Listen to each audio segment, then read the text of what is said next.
Yeah, yeah, yeah, Urko.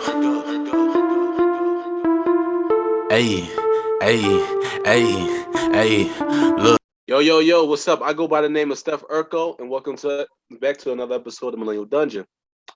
How's everybody doing this beautiful weekend? Me, I know I had a beautiful weekend. It's beautiful in Philly right now, you know what I'm saying? In the 70s, you know what I'm saying? If you want a water ice, go get a water ice. If you want to take a run in the park, go do it. If you want to go to the movies and with your little stink, you know what I'm saying? If you got a little boo thing, you know what I'm saying? Do that. You know what I'm saying? So, and I have my wonderful co-host, Imarii, aka Afropuff. What's up, girl? Hey, how you doing? You know I'm kicking it like a donkey, but still try to be funky. So. You're not. I try. How you been? I'm so excited for this beautiful weather. I'm excited for spring to finally be here, and then summer. You Yes. know, hot girl summer time coming out Oh, damn hot girl summer. Yeah, y'all be wilding out here. all summer. I like it because it can be whatever you want it to be. Because really, what it's saying is just live your life and have the most fun you can with whatever you're comfortable with. So some people, are into scamming, and other people are like, maybe I'll wear a bikini for the first time in 15 years. Either way, it's your hot girl summer. Oh, hey, do you? You know what I'm saying? Hot girl summer. Megan Thee Stallion will add all that. Do what you do what you gotta do. Exactly. Oh man.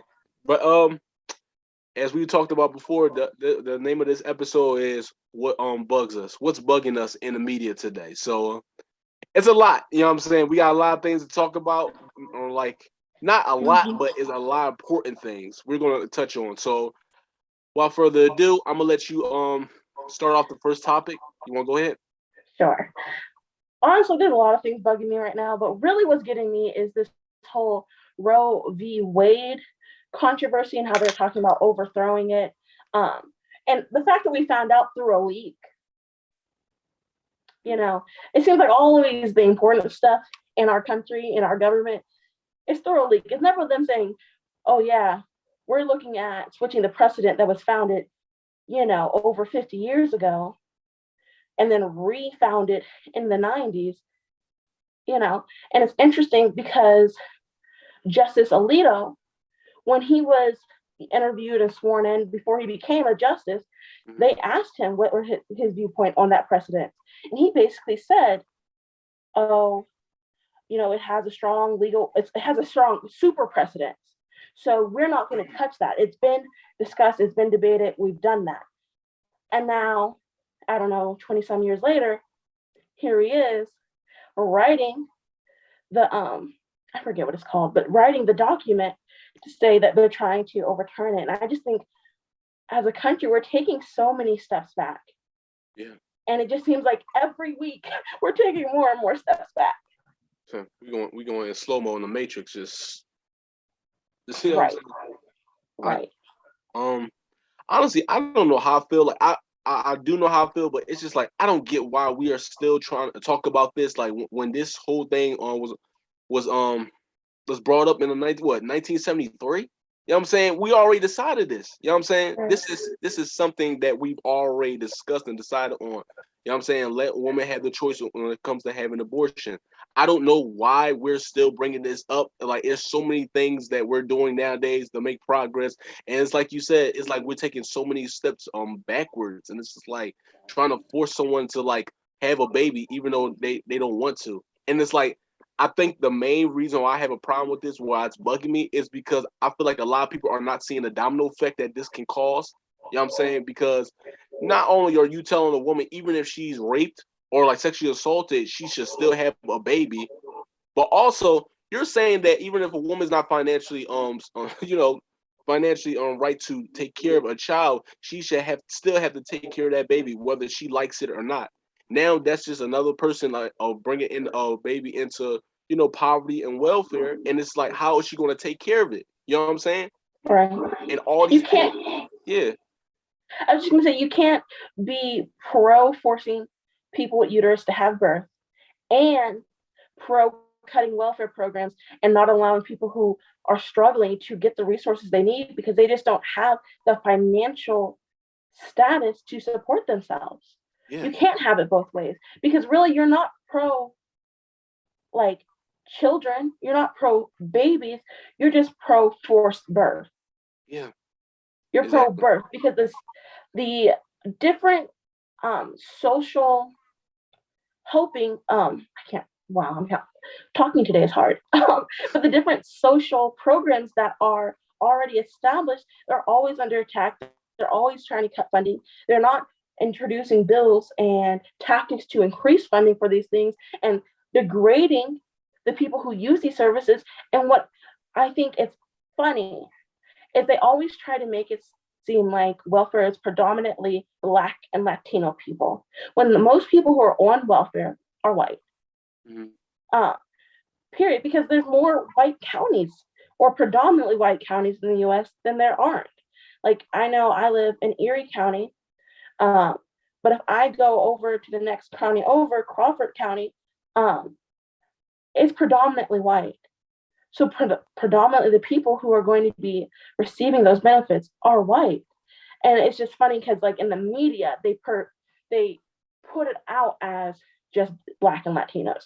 And so I think a lot of poor white people and ignorant white people don't see how stuff like this really affects them because they're able to get the benefits they need until they're being forced to have a child that they weren't ready to have. Yeah. And not only are they quick to, try to cut social programs, but they're also quick to say that there shouldn't be sex ed in schools and that things like birth control and condoms shouldn't be easily accessible and low cost, if not free. And so what you're doing is really forcing a lot of young people who do not understand the repercussions of their actions. And even if they do, their brains aren't developed enough to see it. Into like really unfortunate situations. So that's how you have 16-year-olds having babies because they didn't know that sex leads to babies. They don't understand, oh, how do I get a condom? They don't have access to birth control. And so they can't make educated, informed choices for themselves a lot of the time. Or they're taught that, oh, you should abstain and that having sex is a sin and it's evil, but it doesn't matter because they're still doing it. That's just the age. There's all these hormones going through your body. You're not going to stop people from having sex. That's what it boils down to. You don't have to like it, but you're not going to stop them. Yeah. And so you're cutting all these ways to help people prevent unwanted pregnancies and to support themselves and their child if they choose to have one. And I know we often bring up all the things that like people with uterus can go through, women can go through. And it's like we bring up all those like things that they go through, like, oh, they could have been raped. Oh, they could have had this. It doesn't matter. Mm-hmm. It does not matter what their circumstances is because everyone, male, female, trans, non-binary, whatever, everyone deserves the right to body autonomy. Yeah. And we are a country with all these freedoms, with all these things that we take pride in. Don't take my gun rights away. I need to be able to have X, Y, Z. However, when we tell somebody you no longer have control over your body, all those other freedoms don't matter. Yeah. Because as soon as you're able to take someone's right to their own body and to make choices for their own body and their own medical history and health, they can take everything else away. Yeah. Easily. Exactly. And so that's what I think people don't realize. You don't have to like abortion. You don't have to want one for yourself. It can make you sad. You're allowed to feel all those things. But just because you personally don't like it or it goes against your faith personally does not mean you get to dictate how other people live and how other people do with their own bodies. And that's where I really it just astounds me that people don't get that. Do I think I personally would have one? No. But if there's a medical reason for me, I can't say I wouldn't, because technically, depending on the type of, technically, if you have a miscarriage, they will often give you an abortion pill to finish the process and to speed it up. or if there's other issues. So there's a lot of reasons why a pregnancy can be terminated. And at the end of the day, it's no one's business. Yeah. It's that person and their doctors. Yeah. That person, their family, their health history, you know? And I think there's a lot of arguments like, oh, keep like men out of like our uteruses or out of, you know, women's health issues, whatever. And it's not that I don't think men should have an opinion or can have an opinion. I just think sometimes it's easy to not see how bad an issue or how important an issue is to a group of people when you're not a part of that group. Mm-hmm. You know, and so however important you think that issue is to you, it's 10 times more important to the person who it directly affects. Yeah. Not to say it doesn't directly affect men, because, you know, it takes two to tango. Mm-hmm. It takes two to create a baby. And to be honest, men are the catalyst to pregnancy. And I only say that because a woman can have sex, and really, there's only 2 days in a month where she can get pregnant. There's about 2 days typically. And so once she gets pregnant, she can only be pregnant for that 9-month period. However, a man can have sex every day and theoretically get a woman pregnant every single day. Yeah. Oh. So who's the starter here? While it does take two to tango, but the catalyst, the one who creates the motion, is not women. See, my thing about the whole thing is it's a lot of hypocrisy too. Because the way I look at it is the same people that are on the board to like try to ban abortions are the same ones that's not going to be there to help fund and take care of those babies when they're forced to be born. That's the whole problem I have with it. It's like you want abortions to be banned, but you're not setting up any alternative to help fund and help take care of those babies. Because like I said before, there are going to be a lot of mothers out there that are not going to be financially stable to take care of those kids.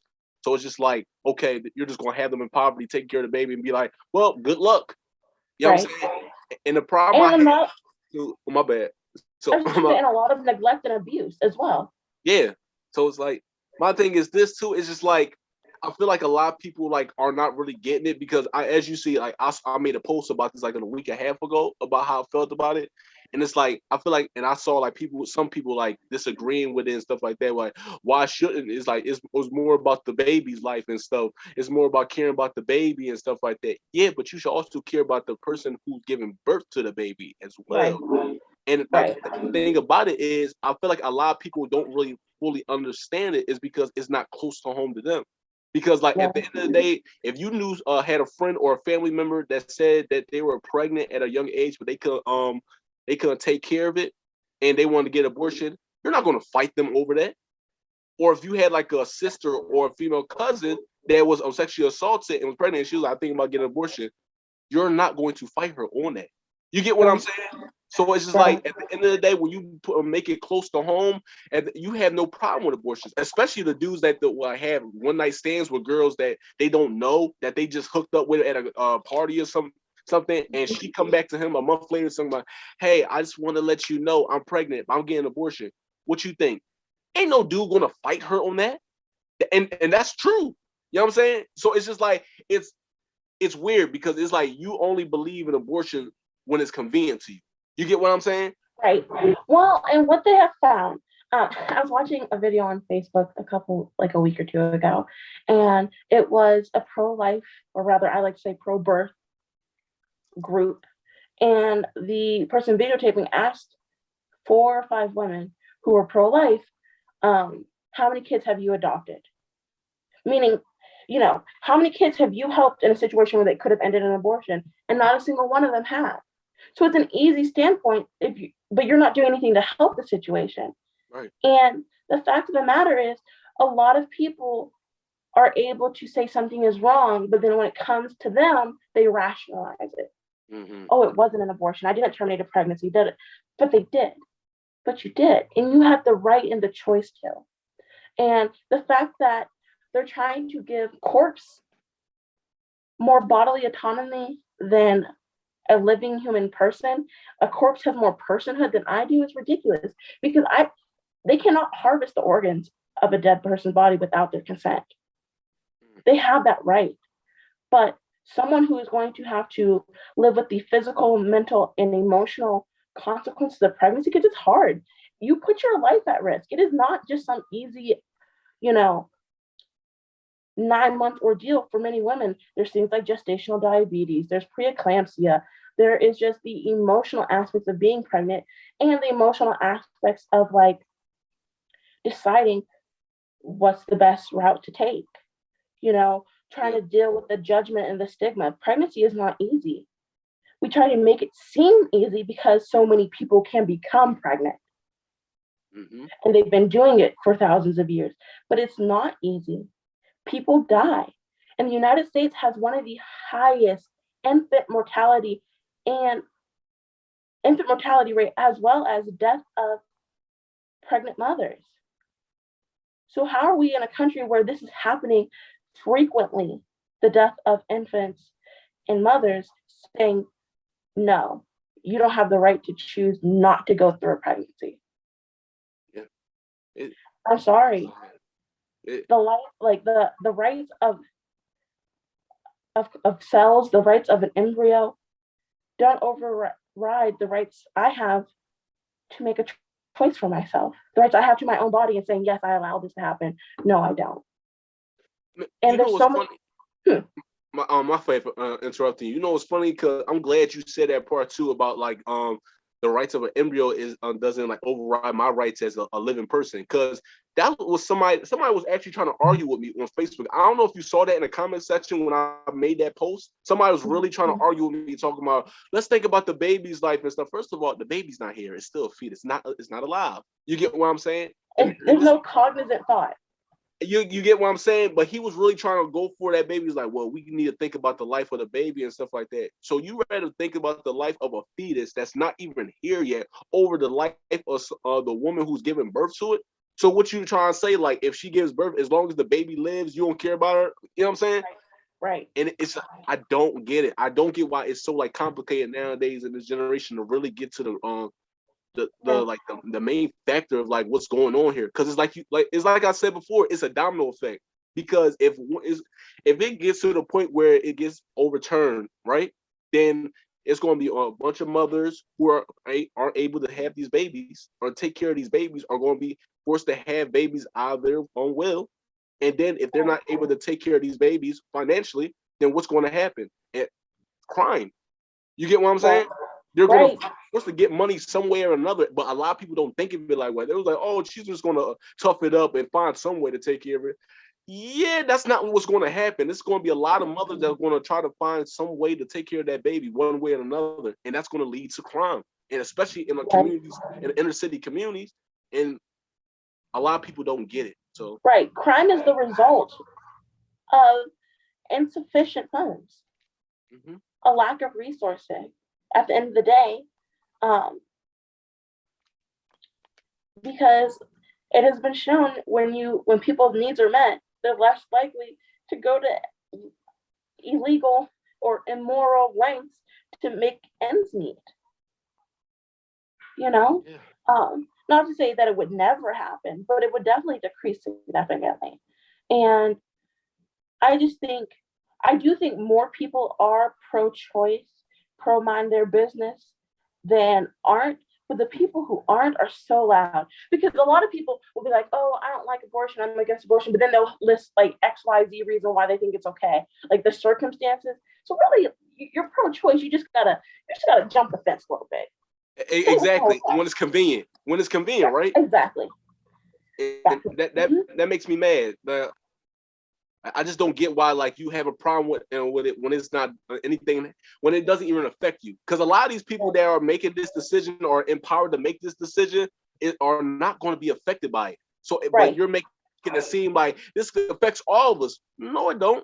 It only affects the women that are it only affects women. If we're going to be honest here. If we're going to keep it real here, like this is like a conversation, or this is something that needs to be decided by women for real. Because the truth of the matter is, none of those people that are on board are going to be there to financially help and take care of those ladies who are forced to have these babies. And at the end of the day, ending legal abortion will never stop abortion. Abortion has been happening since the beginning of time.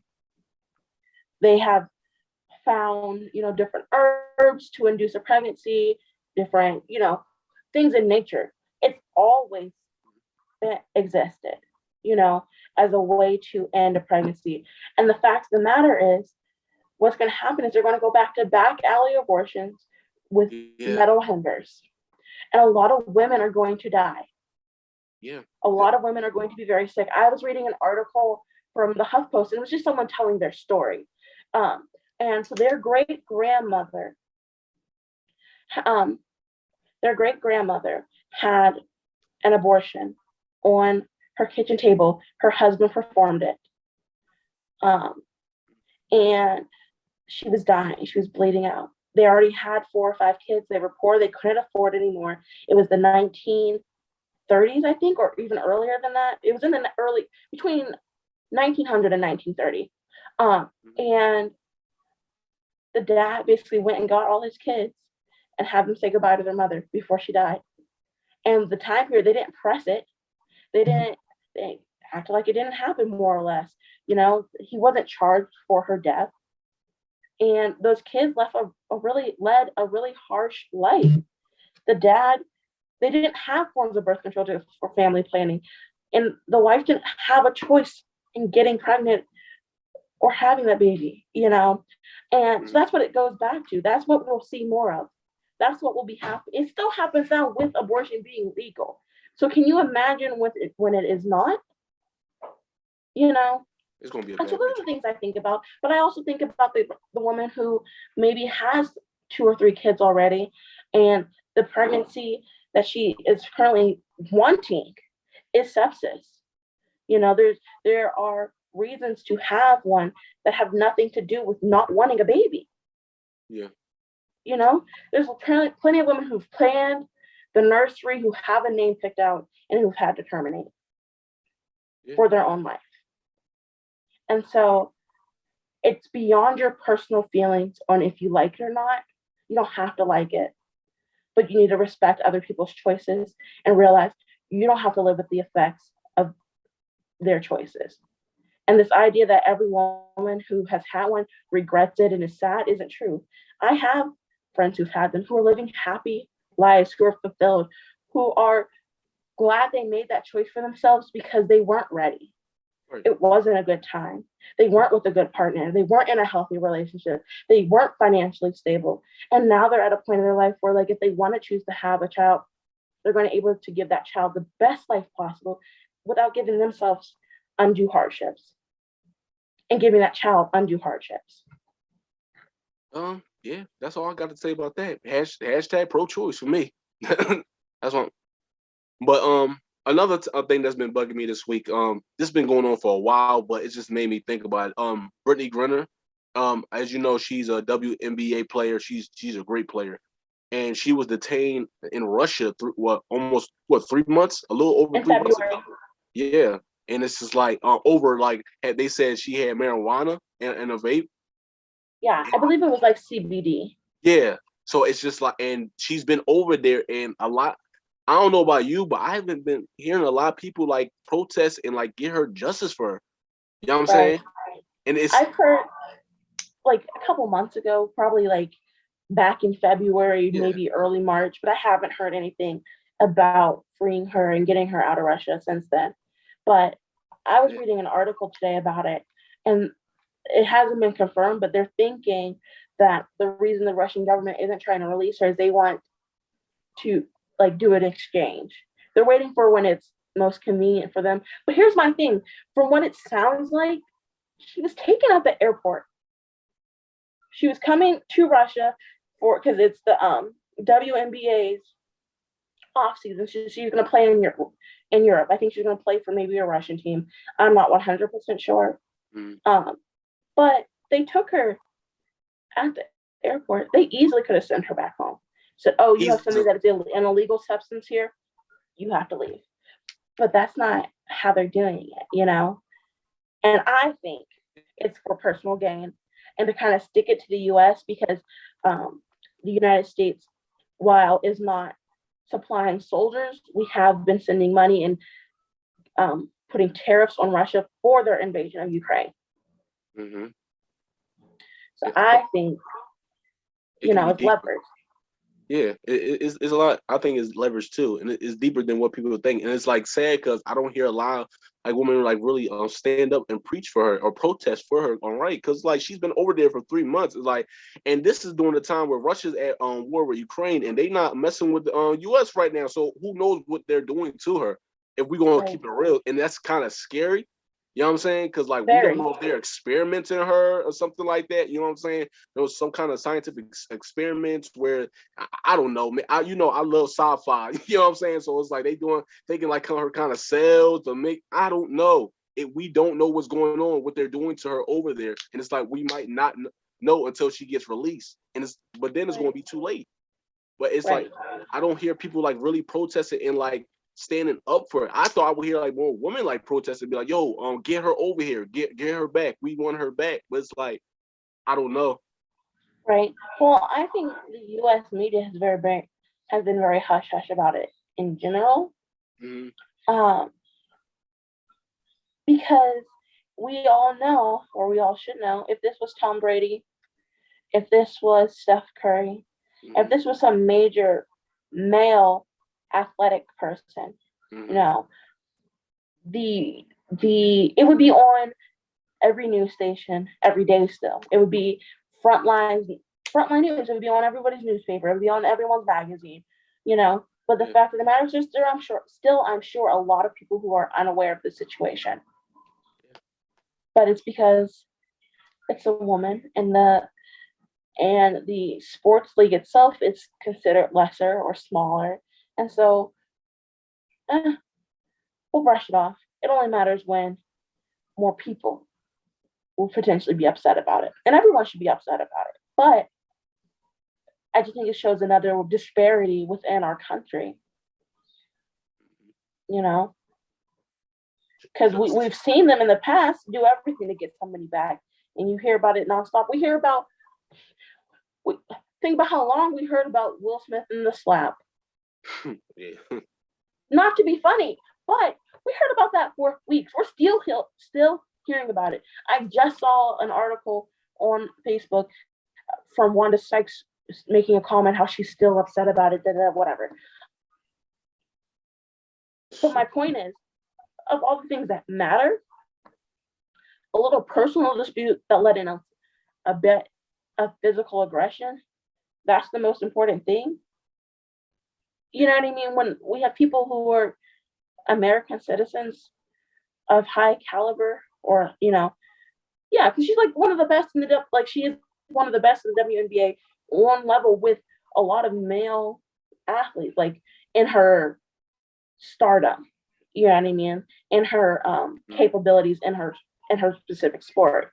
Yeah. And the fact is, where's the justice? Where's the care? Yeah. There isn't any. Yeah. More so justice for Brittney Griner. I agree with what you said. If this was a male athlete like LeBron James or Steph Curry, this will be all over every news station, and I hope she comes home soon. And I'm praying for her family. I just hope nothing really bad happens to her.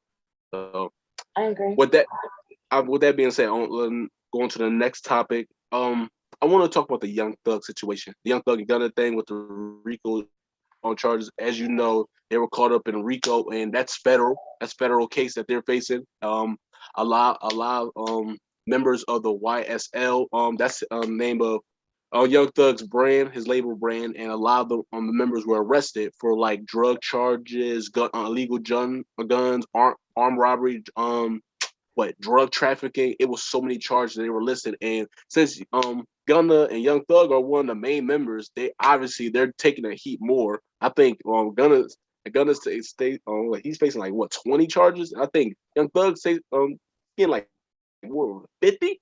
I think they're still I think they added 7 Friday. I was like, damn, they're stacking those Jones up like Monopoly. So it's just like, I don't know. And I've heard people defend this stuff too, because it's like a lot of people like free Gunna, free Young Thug.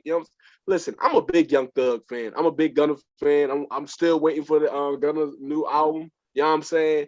But like, I'm kind of conflicted too, about like how I should really feel about this. As far as like, for me, I feel like it's like a lot of rappers like put themselves in these situations where they can avoid, and instead of like actually avoiding these situations, they just keep on like following the same pattern of thinking, "Oh, I'm from the street, so I'm bringing that same energy when I was broke into when I'm rich." And it's like you can't do that. I mean, I didn't have an argument, but I had little we was going back and forth with a friend of mine. She was saying, "Well, yeah, well, Young Thug, you gotta remember he for the streets and stuff like that, and he gotta have hitters and he gotta have shooters around him to protect him and stuff."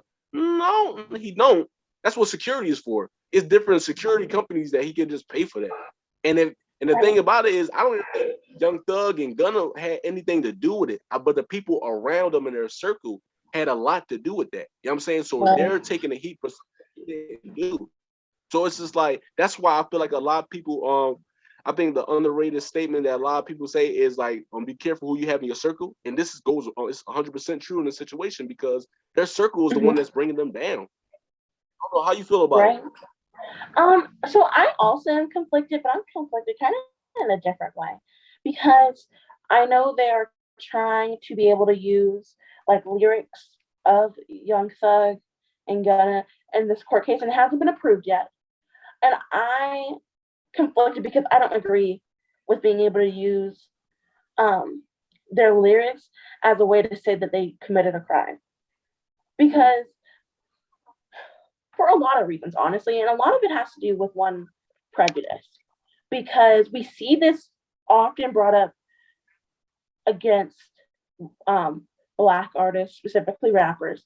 And I'm the first to say, if you did the crime, there should be consequences. You know, certain things aren't legal. Granted, legality does not mean morality, but I'm against people killing other people. Plain and simple. You know, money laundering, drugs, etc. I'm not pro those things either. However, Black artists, Black rappers are not the only ones to bring up murder, drugs, etc. in their songs.